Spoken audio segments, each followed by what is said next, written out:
So I am currently in Paris right now. Well, I'm in France, not Paris. And we are stopping by the Monet Gardens, a couple of little like villages outside of Paris. So we are going to be on the countryside for 2 days. Right now I am in the gardens and let me show you guys what that looks like.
I need to stop skipping the Stairmaster on leg day.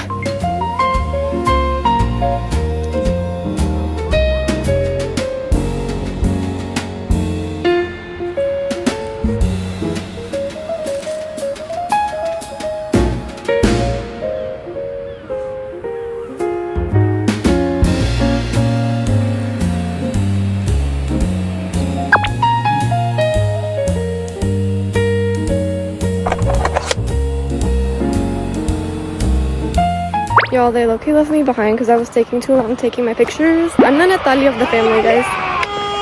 Anyways, the view is so pretty. But look at that. There's the arch and there's the town.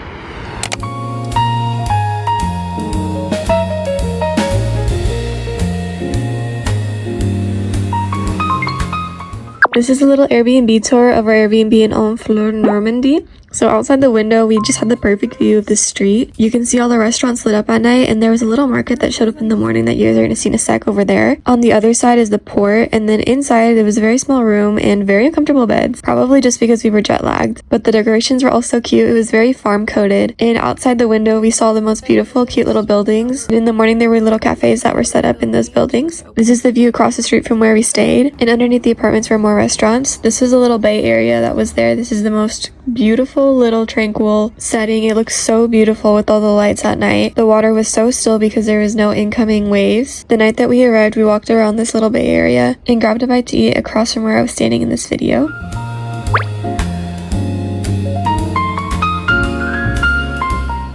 The days that we were there were all foggy, but it was still very beautiful just to see the town in its own character. All the buildings were so charming, and this was a little thrift market that popped up. It was all new clothes, but they were at very low prices, like these that were just €5. Everything was made up out of nice material, but I couldn't buy anything just because I had no space in my suitcase. But next time I'm for sure going to come back with more room so that I can bring home something.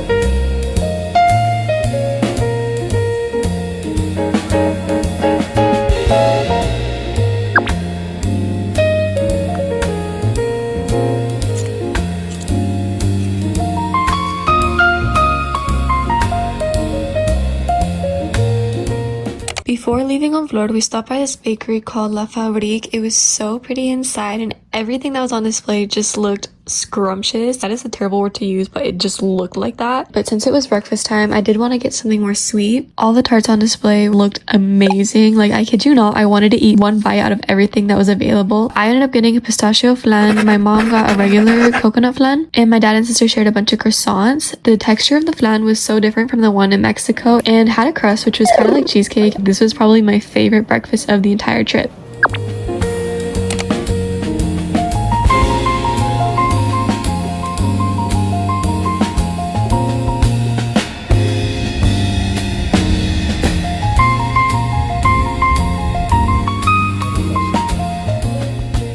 Today's stop is Mont Saint-Michel. I don't know how to pronounce it. It's really cold and windy. My hair's already frizzed up. That's okay because we're in France, so it doesn't matter. But look at that!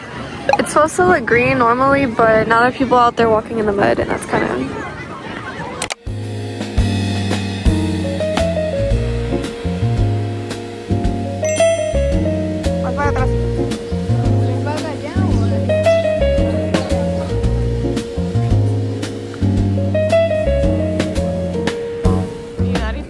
Someone kill me.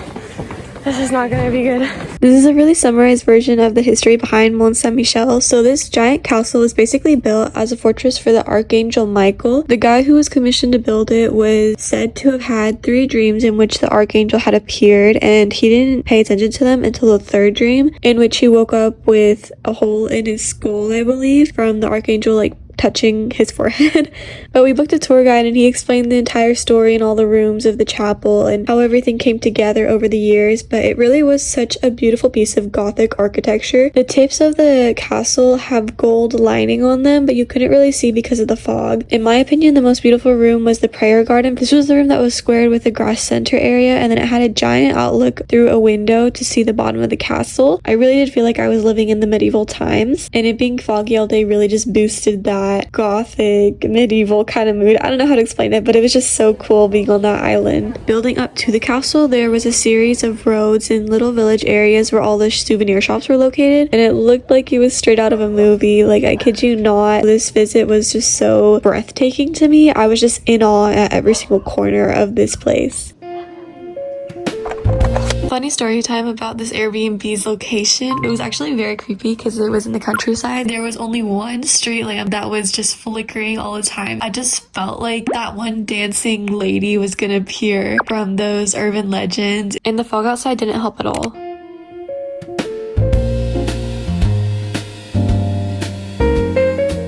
Today we are at a castle called Chateau de Maintenon something. I don't know how it's pronounced, but it's very pretty and big. And on the other side there's also like arches and a garden that we're gonna go see. So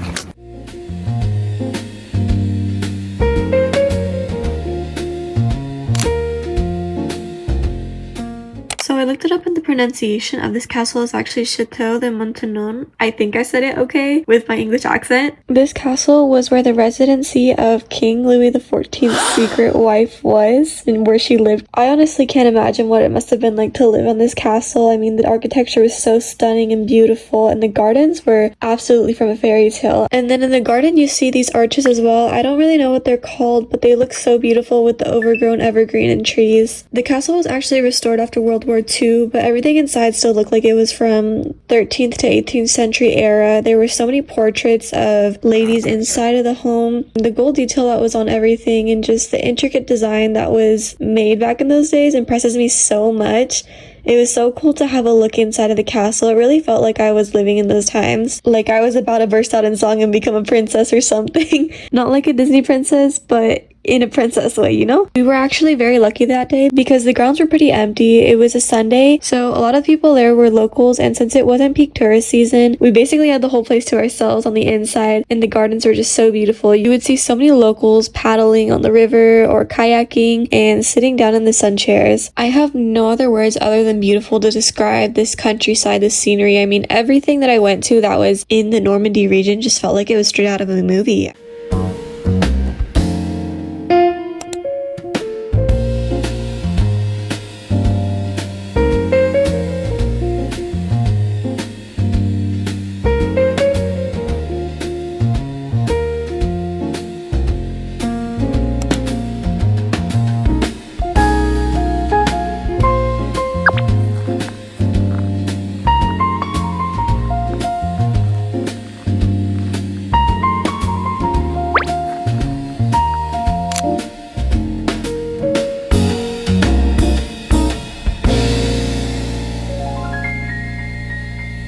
So now that we're done with Chateau de Maintenon or something like that, we're off to Paris!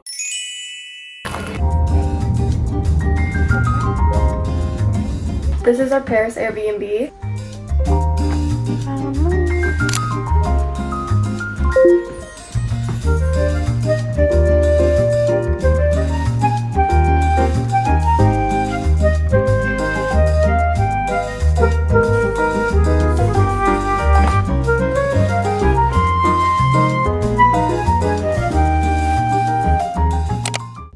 Sunday night and we stayed in the Barrio Latino of Paris, so this was said to be the cheapest place to get food and generally the safest area to stay in, just because it has a large student population. So the first night we got these crepes because we were really hungry and there wasn't a lot of time to order stuff, so it was just a basic salty crepe, but this was actually really good. I don't know if I was just hungry or if it was actually good. And then the next morning we stopped by this bakery right here called Paris Baguette. I know that they have some of these in the US, but everything here was still really good. I decided to try an eclair for my first date in Paris because I just felt like that was very French of me to do. It was a coffee eclair with really good filling on the inside. Like, I kid you not, this was so good. But I'm gonna say that about every pastry in Paris, so get used to that. My family bought tickets to go on this tourist bus called Toot Bus, so basically it just drove us around to all of the main tourist points so that we wouldn't have to walk 40 minutes to every place. The bus was always empty during the season, so we always sat at the front with the windows to see everything. Our first stop of the day was going to be the Eiffel Tower, so we went through the entire route of the bus in order to get to the tower.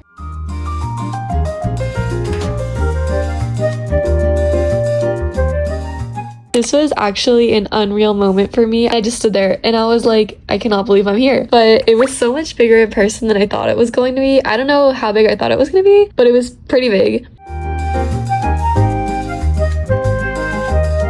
We got a sweet crepe outside of the Eiffel Tower. This one was Nutella with banana, which was my personal favorite combination of the whole trip. And just walked around finding the perfect places to take pictures.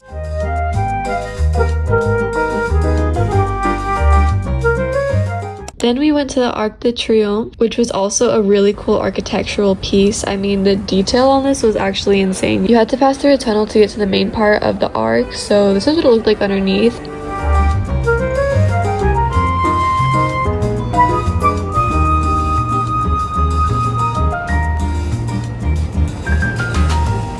But this is me living out my miraculous ladybug dreams. Like, I remember seeing Marinette sketching sitting here in this little plaza whenever I was like 5 years old.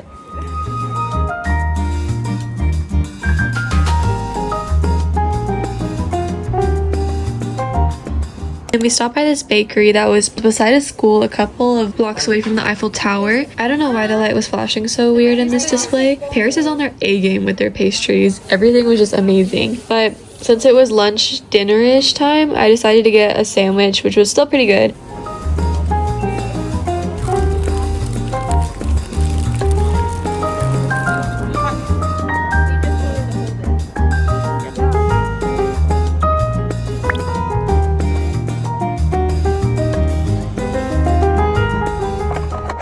Note to my future self, we are moving here.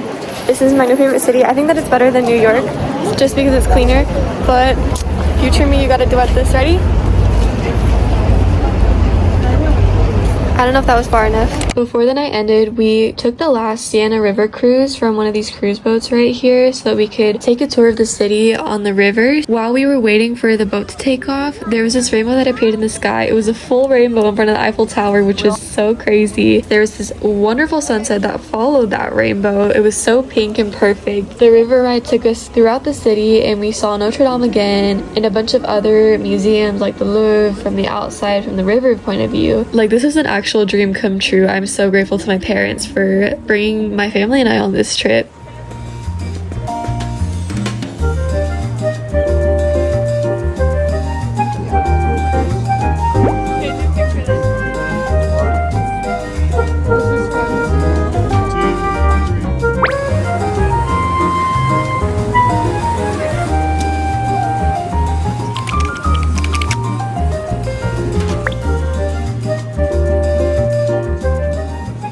Five, 4, 3, 2, 1. 3. Picture, please. 2, 1. Wait, Oh! look. Almost! I have to say that this was the most successful first day in Paris that I could have ever asked for. I mean, I am so grateful to the Lord and to my family. But stay tuned for the rest of those days in Paris, guys. Bye!